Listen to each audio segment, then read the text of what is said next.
Welcome to the Ranch Sitdown. My guest today is Ashton Naylor. How are you, buddy? I'm great, man. How are you? I'm very good. Welcome to Colorado. Yeah, I'm stoked to be here, Freezing man. your nuts off yet? Well, I've been inside most of the time, thankfully.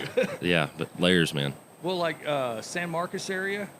San Marcos, yep. Super cold down there, as everyone knows. Yes, yeah, of course. Just always We get icy and crazy winters. Yeah. Do you remember what snow looked like when you got up there? Well, I lived in Lubbock for a couple of years. Oh, then yeah, you've seen snow. Yes. Dusty snow. Yes, black snow. A lot of ugly black snow. Well, you want to play us a song? Yeah, let's do it. What are we going to hear? I'm going to start off with, let's do this one I wrote with my buddy Hank. This one's called Any Other Way.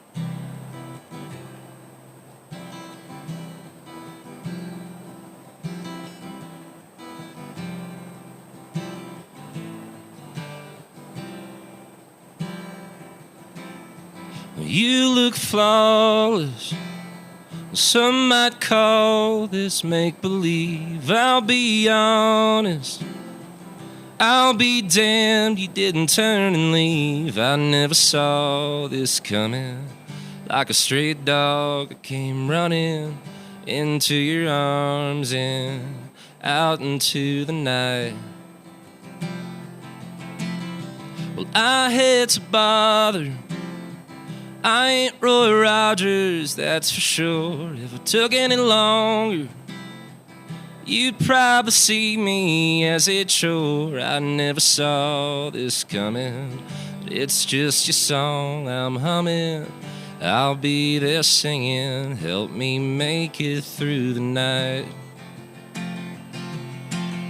Well, I keep on thinking that I'm heartbreak bound, and I bet you wonder why you stick around.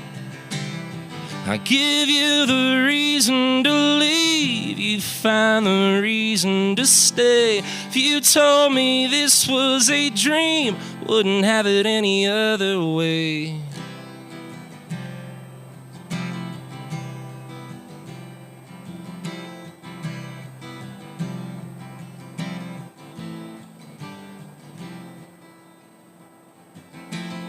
Well, so I'm reckless.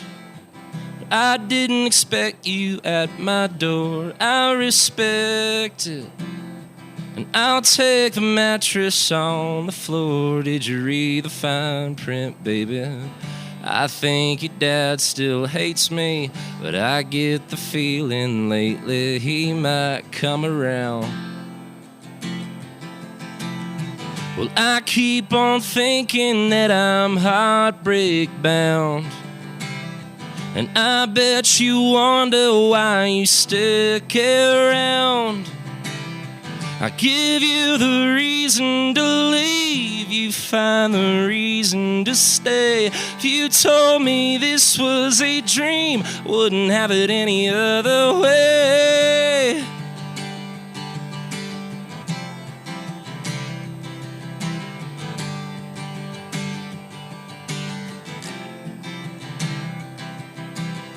I give you the reason to leave, you find the reason to stay. If you told me this was a dream, I wouldn't have it any other way. I wouldn't have it any other way.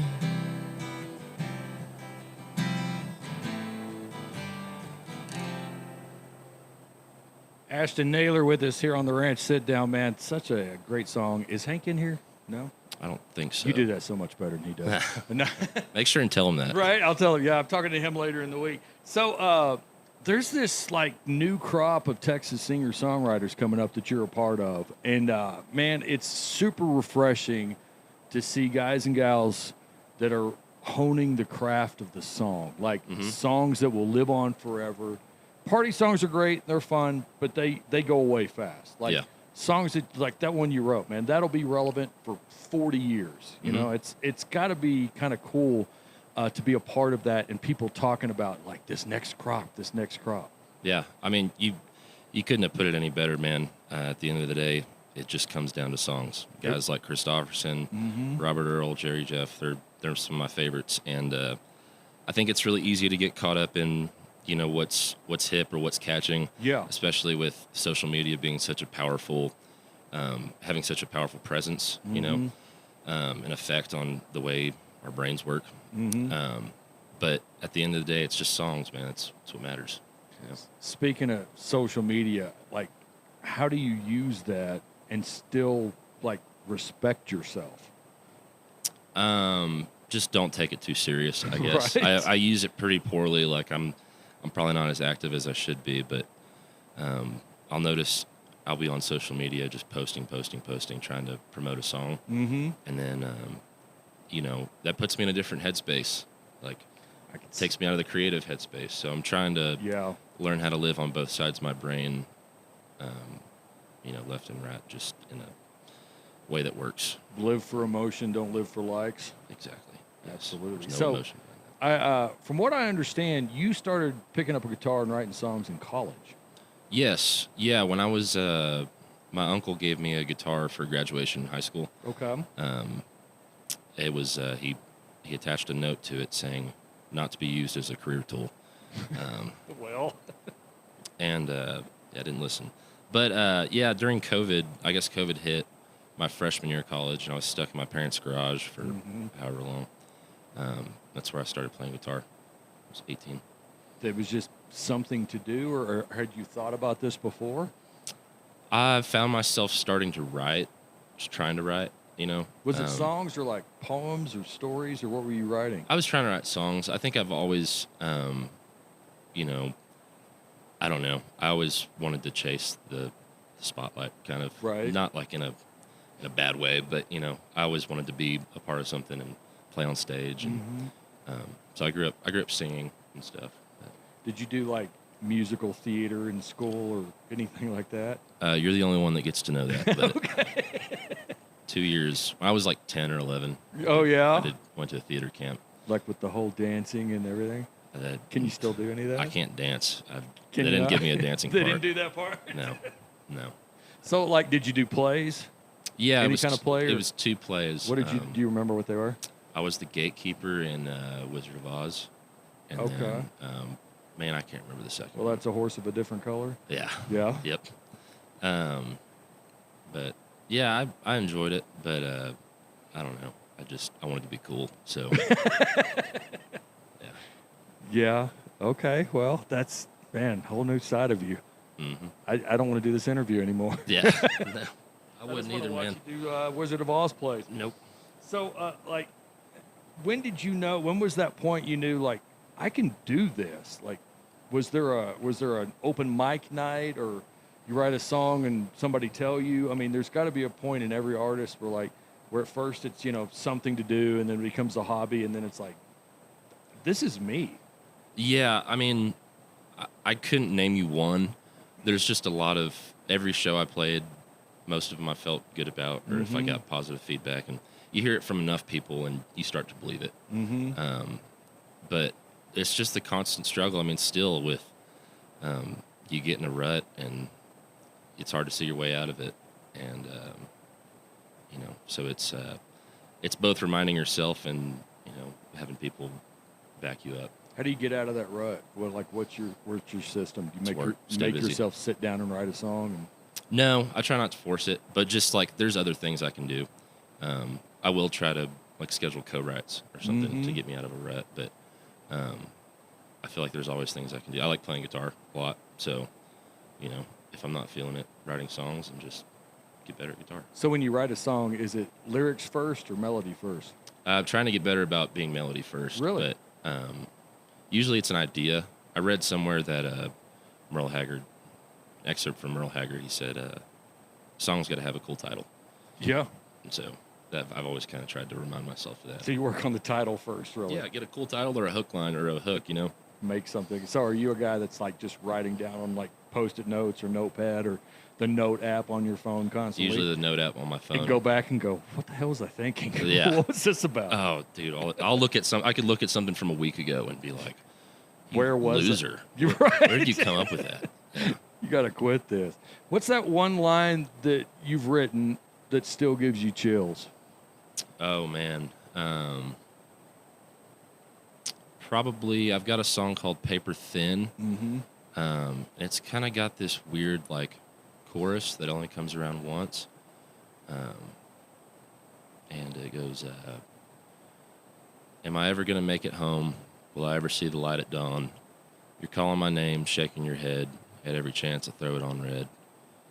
Am I ever going to see things through? Do you believe I was made for you? Dude. And it goes, the melody goes up. So, like, singing it live with a band behind me, it kind of came out like a Springsteen song. Yeah. So I love singing that live. Kind of a powerful moment in a song. Yeah. Isn't it? Totally. Feel like you're somebody else when you're singing that? Yeah, it's the best part about being on stage. Isn't that cool? You don't have to be yourself. Isn't that awesome? It is, because, like, we're dorks. But then you're on stage and you're super cool. Yeah. It's weird, like, you know, meeting people and just having normal conversations sometimes can be a struggle. Yeah. And then you get on stage and you get behind the microphone and it's, like, the easiest thing to do sometimes. It's just second nature the whole time. Yeah. Just so bizarre. Yeah. So, most artists that I find in the Texas music scene grew up listening to stuff completely different from what they're playing now. Mm-hmm. Were you one of those guys? Totally. What were you listening to growing up? My mom was everything. A lot of just whatever was new or pop music. Mm-hmm. But she did put me on a lot of, like, the first country I heard was Willie Nelson and Johnny Cash. Mm-hmm. And then Dad was metal and grunge. Really? So I grew up, still one of my favorite bands is Pearl Jam. Oh, I love Eddie Vedder and Chris I Cornell. realized I'm old enough to be your dad. Yep. That freaks me out. Yeah, don't think about it too hard. So yeah, the grunge scene was like, I still listen to grunge all the time. Yeah. Oh, is that like clear your head, listen to grunge? Yeah. I don't, maybe it fogs it up a little bit. Well, I don't yeah, know, I didn't want to go there, but yeah, it happens. Well, interesting. So what drove you to this style of music?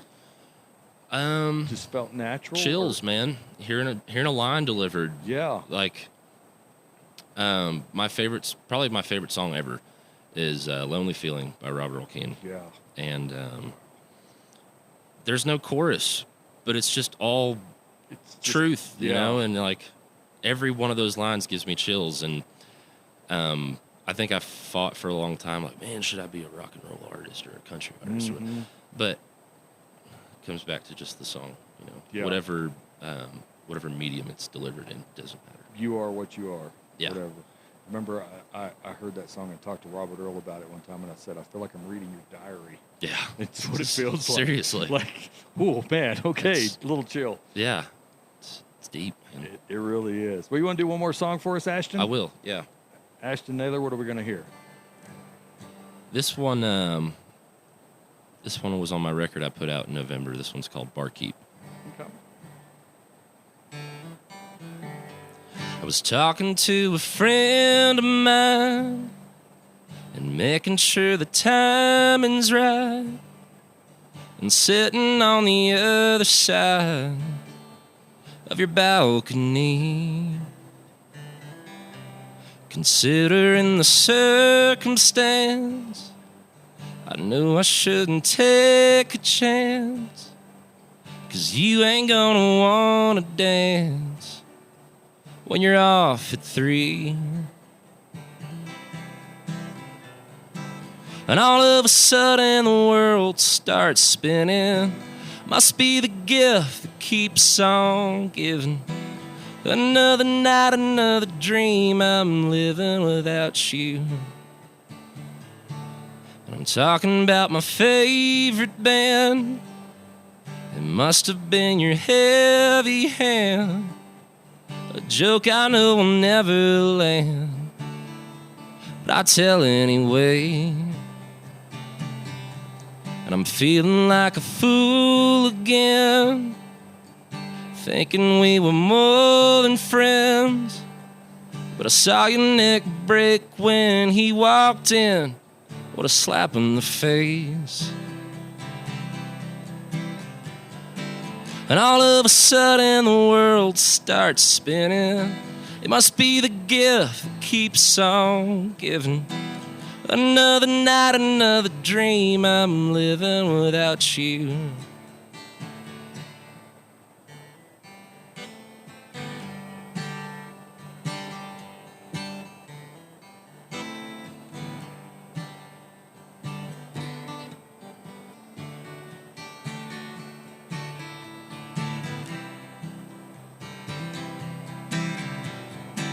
and all of a sudden the world starts spinning.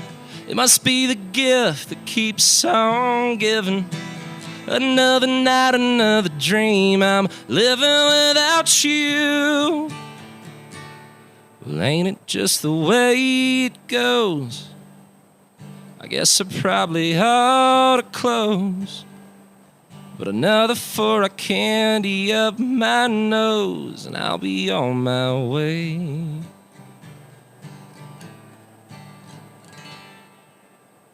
Ashton Naylor, thank you so much for chatting with me, man. Appreciate it. Thank you for writing actual songs, too. Thanks, man. Appreciate that a lot. Thanks, buddy. Thanks for having me, man. Enjoyed it.